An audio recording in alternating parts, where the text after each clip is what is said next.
AI is actually helping us. So we're getting more business more than ever, but SDRs, they don't really know how to use them, right? You can do all the marketing you want, but if you're not growing consistently your user count month over month, what are you actually growing? The only way businesses are going to grow in the next 5 years is word of mouth. And if it's a good product, you can stand behind. 50 words or less, a quick call to action. Because at the end of the day, a lot of these emails that I'm actually getting a lot of traction with is Gmail. So actually the personal email.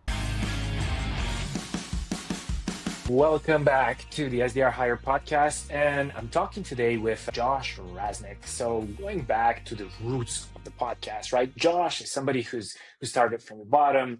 He started as an entry-level sales guy, selling in insurance and healthcare, and then he became a BDR at a tech startup, and then everything changed as things usually do. He learned the hoops of outbound sales, and as all killer reps do, he progressed really fast. He got to lead a team of other BDRs and SDRs, after which he got to be head of the growth function for a prop tech company called Breakthrough. And so without further ado, let's just get right to it. Josh, welcome to the show, man. Awesome. Well, thanks for the introduction. Excited to, talk about some new concepts. One thing I'm very passionate about, and me and Stefan talked about earlier, was, with this role and this ever-changing automation with AI, our jobs are changing. And one thing I would love to talk about on this podcast specifically, and now that I'm kind of in a leadership role, focus on kind of the customer acquisition cost and how AI is actually helping us as BDRs, SDRs do low touches, but at a high value. So that way we're getting more business more than ever, but you got to know the right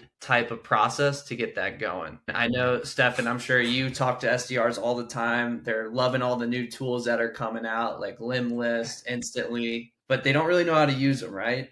I think that's the huge issue right now is we got this amazing technology, but how do we actually get it in front of the client, and how do we get our message out there in a minimalist way to bring that value proposition to get them to sell and bring that business in? I mean, what have you seen, I guess, in terms of with your SDR? That's interesting. Yeah, I was actually gonna ask you about that, but from what I've seen when it comes to outbound sales in general over the last couple of years, especially since Play got out, became popular, right? And like the automations, and we've got AI agents doing outreach right now. I think that the BDR function is changing, or basically going back to its roots, which was cold calling. And so I actually had a very interesting chat yesterday with a guy who's running like a Clay competitor, let's say a little bit. It's called Data Bar. Anyway, and so we got talking, and I feel like the DR role is going to go back to pure cold calling and just picking up on the leads that are coming in through cold outreach via email, cold outreach via LinkedIn, especially for like a high TAM type of products. And then we'll have GTM engineers and whatever you want to call them, folks who are experts in data enrichment, list building, automations, etc. So that's kind of what I'm seeing as well, because most of my clients, for example, where I'm outsourcing SDRs, they're asking for cold calling. Very rarely do people like, oh, I need somebody who's going to crush email. No, I mean they want calls, they want meetings, and they want feedback from the market. And so cold calling is the fastest way to do it. But definitely, I think outbound is changing. So what have you seen? Obviously, I saw that I think that's how you got on my radar. It was your LinkedIn post. I'm just reading it. It says from $0 to $2.2 million in pipeline in just 7 days, all cold outbound. And so it's more and more common to see, I mean, this usually comes from agencies, but to see exceptional results from automation, cold email, LinkedIn, etc., without cold calling, building a lot of pipeline, right? So like, what are you seeing, Yeah. especially as a leader? Like, what's going on your end? Yeah, I think part of it right now is there's this misperception that you can go buy leads from Apollo, Zoom in, and that those leads are good quality. Personally, I think around 60% of those are actually not that great quality data in the leads. So making sure you're kind of running through, doing, reports to make sure the data is actually accurate, and then plugging them into that outbound channel. Some of the things I focus on are 50 words or less, a quick call to action. Because at the end of the day, a lot of these emails that I'm actually getting a lot of traction with is Gmail. So actually the personal email, a quick, 2-3 word subject line, Mm-hmm. and then they're they're responding like, hey, do you want to speak to someone? Let's do a quick overview. I think the term demo is officially done. I think it's overused in this industry. It needs to be getting rid of. Let's do a quick 15-minute overview.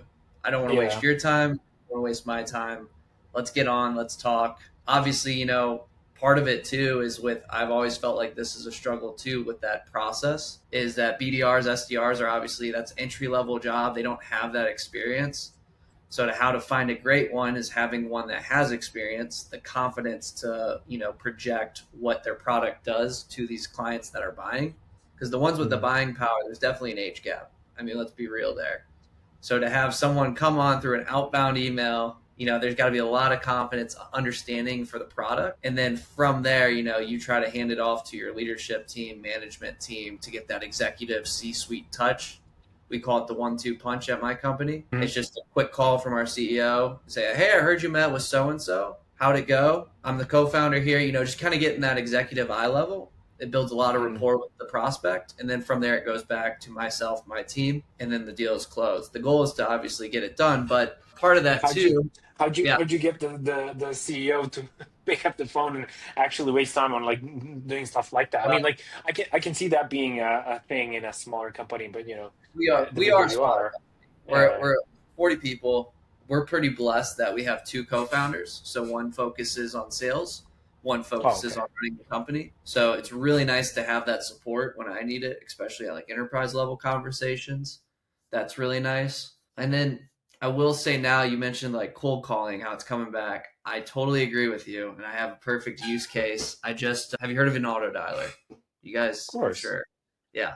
A lot of people, believe it or not, in the startup world, the co-founders, that they don't understand the technology that's out there. When I mentioned we had an auto dialer, I use Kixie. That's my favorite, and they have like a 4 all the way up to a 10. I got it for my BDRs right now. We set it up actually yesterday, and Okay. this whole go to market function.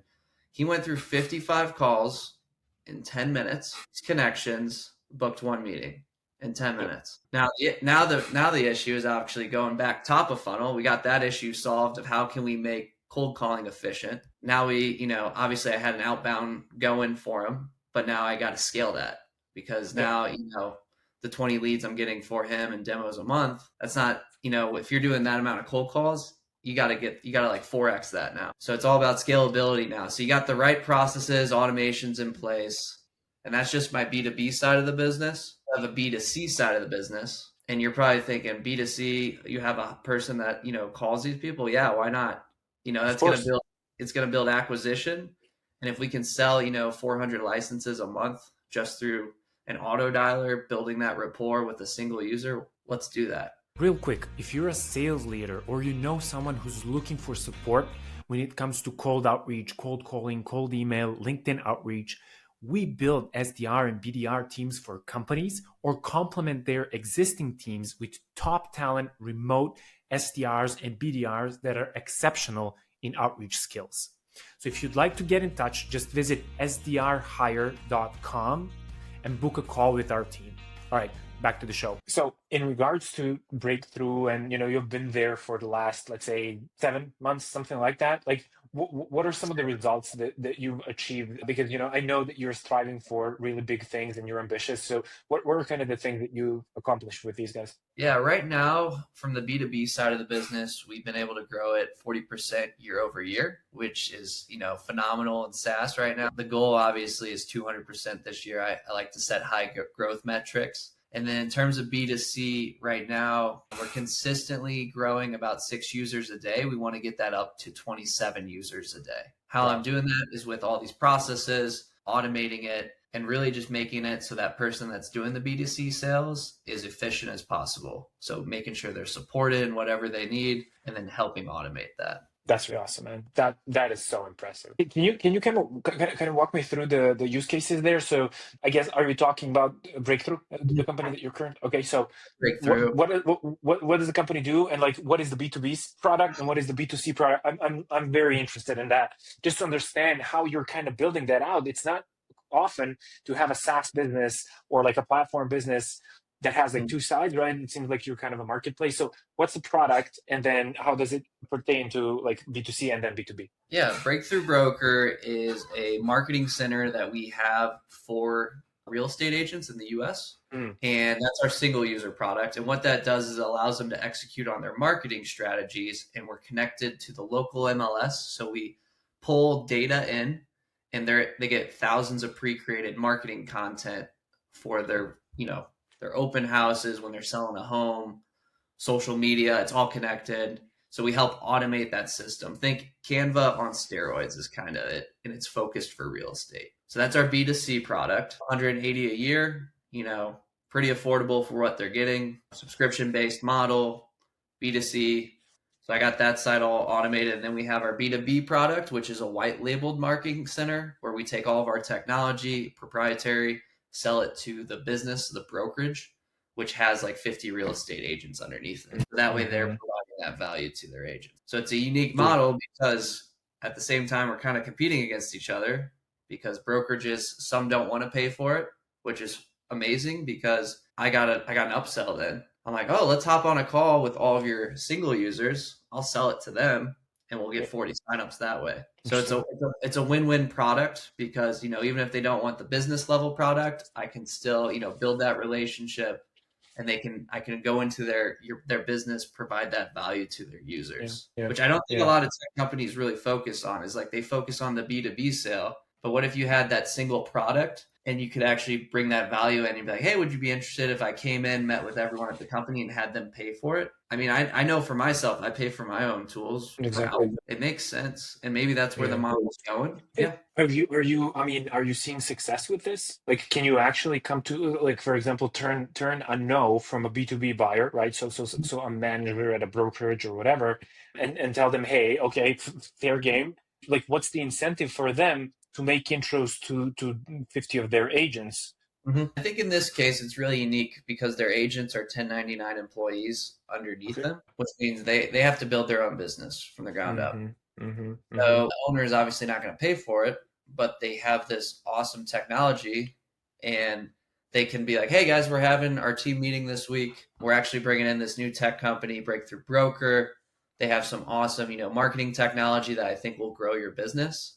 That's a huge value add because that means in the agent size, the owners are looking out for them with the newest technology, and they're bringing in, myself, my team to talk. So it's like a unique. It's like we're losing some deals, but we're still growing the company. Just single use. Fair game. That's really cool. And so let's go back to the acquisition side of things, or whatever you want to call it. But so to your point, right? Cold calling back in the game. I don't think it ever went anyway. It was just that it was more sexy to send cold emails and book like 20-30 appointments over like 1,000 emails. But that time is over, obviously, and we're back to cold calling, and it's probably one of the most efficient ways to get new business, right? But still, tech is the limitation. From what I've seen, there are two major limitations when it comes to cold calling. One is the quality of the data. Two, it's the connect rates. It's the fact that we very quickly burn numbers. They start going to like being flagged as spam, and therefore your pickup rate goes from 8, 9, 10, 12, 15% goes to like 2 or 3%, which kind of kills the whole point. So how are you dealing with these? Like, are you seeing these issues in the first place? What does that look like on your end? So I'm very fortunate with what I got with Breakthrough. They built an awesome company from the ground up. They started with a freemium model, and they just made revenue at the start based on partnerships and advertising. So when they built this product, they had over 600,000 agents on it. Oof. So that was all of their so they have all this data that's never been touched over the past 12 years. They've been around for a while. Wow. So for me, I kind of hit the honey hole with past user data and phone numbers that they've consistently done a great job at doing e-webinars, consistent value adds to these agents on like marketing strategy. They had a great community they built, which I think, and especially if you're starting off as a SaaS company from that 1 to 5 million mark, you need to build that community because word of mouth is how you're going to maintain And that's how you're going to grow in those first couple years, And then you also get access to data, the user data. And then when you get that sales team, you can actually put these processes into place, and you can really, how it grows. The ARR will just take off that way. So you're saying you basically solved the data piece, because now you're not relying on the Apollos and Zoom infos of the world, at least not that much. You're basically just using existing data that is proprietary, or rather that has been acquired by the company already over the past 10 plus years, which is like, I'm super jealous. But how do you solve the pickup rates? Like what kind of numbers have you seen, and how are you actually satisfied with Kixi? I used it very briefly, but I'm actually always curious to understand how different tech works. Yeah, first part of that, I think when it comes to the pickup rate, these are, once again, we're in a unique industry where everyone uses their personal number. So we just were fortunate enough there. Rates, I mean, it's their job to pick up the phone. It could be someone looking to buy a house. So once again, right fit there. And I do want to touch on that data piece when we come back to that. There's a way around that at different tech companies too. The second piece with the Kick Power Dialer, it's $150 a month per user, very affordable. I use it, so I have HubSpot as my CRM, and HubSpot and Kixi have a great integration because I can build out workflows. So let's say like a contact comes in through the marketing funnel, I can enroll that contact into a Kixi list, and that will auto-populate in that Kixi list. I set the settings, the call outcomes, and that way, that just keeps putting them in that list. So you keep calling them, and you can set the limits to, 3 times a day, or et cetera there. But what's really cool about Kick is the one-to-one texting. So each, BDR salesperson you have, on top of putting them in the power dialer, let's say they respond on the call. You're like, cool, I'll send you a demo link, or an overview link to schedule that via Calendly. And Kixi, you can set up an automation in HubSpot where it shoots them a text after the phone call, like, hey, thanks for chatting with me. Book the calendar here. Looking forward to talking. And then we keep them in that like text sequence. So that way, it keeps the process going. Because a lot of people, reps, they'll call them, they'll book the meeting, no show because there's no confirmation. The Kixi text feature allows them to stay top of mind until the overview call. Gotcha. And do you have to deal with, like, when buying Kixi, for example, do you have to deal with like compliance with telecom companies, etc.? Like, is that piece solved? I was actually very fortunate. Their reps are amazing over there, and they actually they do the compliance piece for you when you're in the sales process.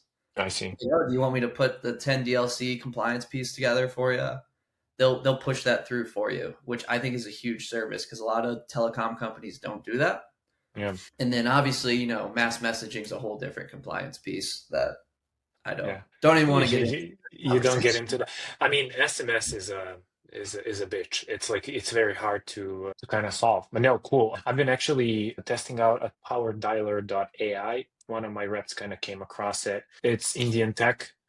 It's pretty cool. For now, I'm pretty satisfied with it. I actually tried to use it, and this is funny. B2B tech, right, is working wonders on B2C transaction, on B2C like collaboration and like B2C projects. It's incredible because like just things that we've developed in B2B over the last 10 years, B2C has never seen. And B2C has kind of, evolved on the marketing side of things, but I don't think that sales, or at least the tech piece, has evolved as much. And so, and in B2B, like, small pickups, like low pickups, low open rates. I don't know, like, there's so much high human touch in there that you have to kind of be very creative in B2B. And so now pulling that tech back into B2C, I think is creating wonders, at least for some of the things that I'm doing. And so what are you seeing on the, I mean, I guess for you, like these guys, even though they're kind of B2C, they're still like business people. They're almost like solopreneurs, right? They're individuals who are, like you said, 1099s, right? So basically folks who are almost like entrepreneurs. Yeah, I agree. Folks. And I also think like part of that with the B2C too, like I think just even growing it based off, I know as a rep, like go-to-market functions, you always want to focus on ARR, MRR, growing your revenue consistently. Personally, I love focusing on growing the user count. If you're growing your user count, that means you're growing your loyalty base. And I truly believe right now with all of the marketing AI the only way businesses are going to grow in the next 5 years is word of mouth. And if it's a good product, you can stand behind. Yeah. I mean, Could be a good product. You can do all the marketing you want, but if you're not growing consistently your user count month over month, what are you actually growing? You could sell a high value item to like a company of 5 people. Yeah. That means that's only 5 people that know about your product. So I my just thoughts on listened. I just listened to a podcast with a guy called Alan. He's probably one of the most famous people in the market affiliate marketing space, and he literally said the same thing, which is like, he's probably one of the best people when it comes to marketing, when it comes to lead generation. I mean, we're talking B2C, but still, it's more or less the same thing. And the guy's like you can do all the marketing you want, but if your product sucks, nobody's going to buy the second, the third, the fourth, the fifth time, right? I guess it translates into B2B, where like people are not going to renew their subscriptions. They're not going to, right? So it goes back to that. It's like, okay, yeah, I mean, and that's how you maximize, I think, the investment in the tech, in the BDRs, in all the activities in the top of the funnel, because then it will just pay itself off with LTV and people sticking around longer with you. But yeah, it requires an amazing product, and it sounds like your product is actually pretty damn good, right? Yeah, it's very nice. It's like it used to be free, so the hardest part was getting people to get that mindset so that you're paying so we can provide you more value. Interesting. How did you kind of overcome that? Like, did your folks, like, did you guys have to, be creative, or was it more of like, hey, this is free, and then all of this value is going to be paid? Like, how did you transition? I can't really answer that question because I can't. When I was hired about 7 months ago, they did that like a month before, so I got to see the fruits of that, and then also deal with the rebuttals, because at the time I was also helping with support, product conversations, just really trying to grasp everything about the business. Because I mean, that's the only way you can really grow it when you do sales, is you got to understand everything. Facing those rebuttals, why is that? And that really helped me from a sales perspective, like grow, I guess, the value add a little bit, think about that and how it helps the businesses. I know we're getting close to time, but I do want to kind of switch the subject to back to data. And I've done in the past with other companies, because I know I'm fortunate with this company, but how to get reliable data. And I know some people, it's a hard conversation, but partnerships. So going to find, through the channel. So if you got like a channel partner, great data in there for point of contacts. I don't know if you're offering them your price at a discount, a markup, whatever. That's a great relationship to go find customer data. So channel partners. Another option is finding a company that's in your industry, but that is not a competitor. So like a perfect example, one of my buddies, what he did is like, they had a company, they do compliance software. So they actually reached out to one of the largest lawyers for compliance, and he got all of their customer data, and they traded their data so that way they could have new client list. So it's like a data trade. I like that. I think that's honestly the best way to go. It's previous clients. You're helping out their clients at the moment with a possible new technology. So at the next level, at the partnership level, I think there's so much room to grow revenue teams that way, and you don't have to go pay Zoom Info Apollo $40K a month. Like, that's ridiculous. So let's put a pause here. Speaking of compliance, right? So let's help out some BDRs and partnership reps out there. So let's say that you want to share data with me, and you want me to share my data with you.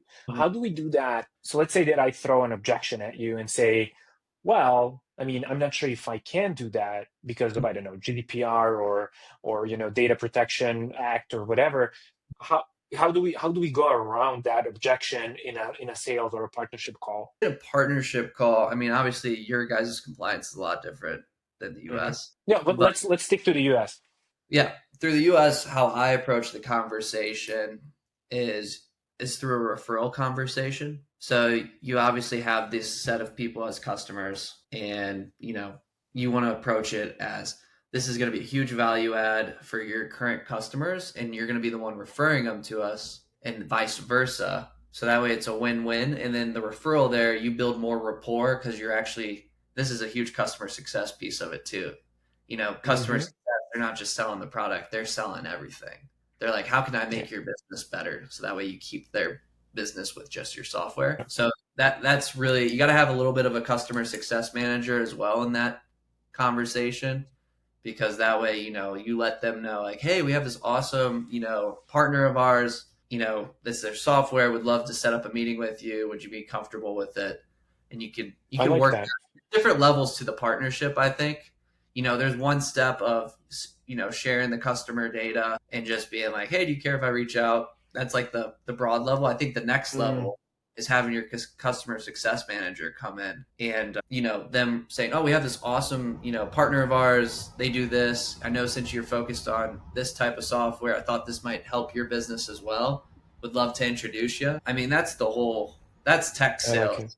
That's how you Yeah. grow. That's how you get the enterprise customers to stay with you till they retire.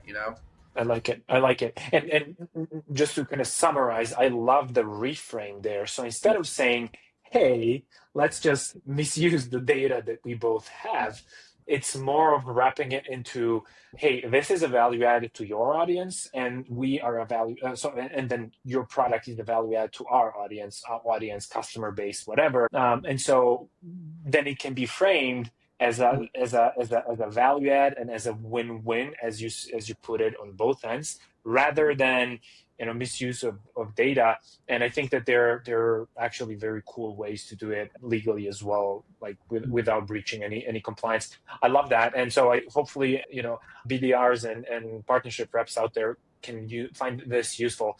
Do you want to cover any other topics? I will say for the BDRs out there, SDRs, run that, do that with your manager, and then make sure your manager gets C-suite approval before you do that. Agreed. Definitely, that'll make you Especially, look really good. That will make you look. That's how you get promoted to the leadership level. Is you I start love thinking that.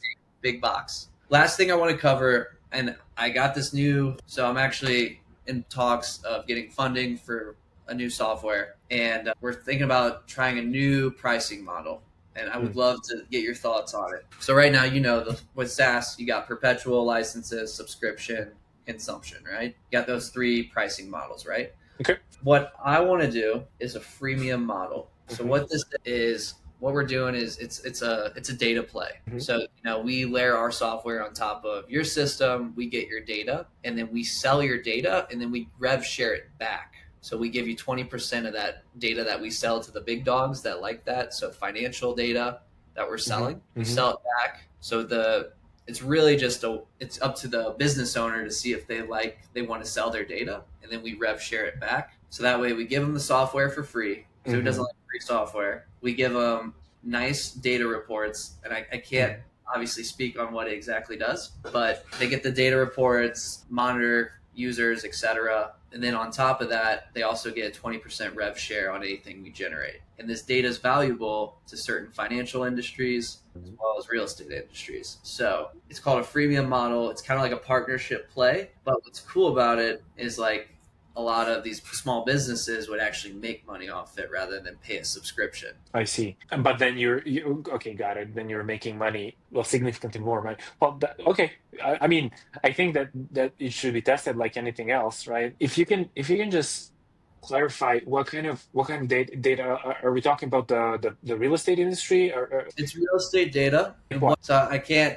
It would give it away. I can't. Okay. And we're still in talks for pre-seed funding, but it's real estate data. And think about this. I want people to think. BDRs especially, I think, are the most resourceful people, and I know they Hmm. have hundreds of ideas throughout the day, which causes them not to make a cold call. So write down your ideas, guys. Think about the industry you're serving. Think about how the data points of the software, how can you sell that to, whether that's a big company like, a Fidelity or an investment bank? How can you take that Mm. data that you're selling, sell it to the big dogs so that way they can use that data for analytics, for Yeah. forecasting, the economy. That's Interesting. Let's do it like this. So anyone who has an idea, just write it down in the comments, whatever the platform you're on, and let us know. We'll give you props for the idea. And on the other hand, you just reminded me actually of like OpenAI, ChatGPT, where obviously they are not allowed to do it because they're such a big player. yeah. But who knows? Like it seems like they can do anything. But basically, we share everything with ChatGPT. And so, you can see what kind of questions people are asking when it comes to legal data, right? So like, help me with my contract. How do I do this? How do I do that? How does this sound? Make it sound more professional, more legal. What are the loopholes, etc.? I mean, those are the things that I sometimes type into ChatGPT. I just had this idea. And so, maybe somebody at OpenAI is actually selling that data. I don't know, right? But like maybe somebody looking at that data, aggregating it, and then maybe selling it to like, vendors who are in the legal space and like selling their services. Maybe, legal companies might find that interesting and say, hey, we can provide this and that, etc. So at least that's my take. But I think there's a lot of shit there when it comes to like sharing data, how legal it is and stuff like that. But yeah, good idea, I guess. We'll see how it goes. Yeah, and then I gotta hop off. But the last I know, thing, I want to do a quick plug for my consulting 100%. company, Growth Titan Capital. I do lead gen, a little bit of everything. If you found this conversation insightful and want to meet one to one, happy to have that conversation. I know, and Stefan knows with sales calls as well that they can go any way. And my favorite part about being in, especially that 1 million to 5 million SaaS range, is a lot of these co-founders, they need help, and I'm happy to help entertain a conversation, see where I can help you at. Cause there's, Stefan, there's a million different issues that come up when it comes to building out sales teams, coming to building marketing teams. Yep. So if you ever want that conversation, I'm happy to do it. Awesome. So we've got Josh. He will link your Calendly. You should send it to me. Your Calendly in the show notes. And then this was an awesome conversation. Where can people in general like follow you or find you? LinkedIn? Yeah, just do LinkedIn, Josh Rasnic. Yeah, I don't have a Twitter or anything like that. I'm not big on the socials, but happy, I post once a week. But, even if you're a BDR, SDR, and you want to kind of reach out and, network, see how I kind of got to where I'm at, I'm happy to do that conversation.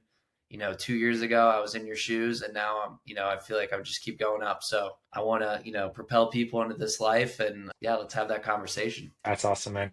Appreciate you for coming on, and I'll be in touch with you, all right? Yeah, we'll be in touch, man. Take care. Take care.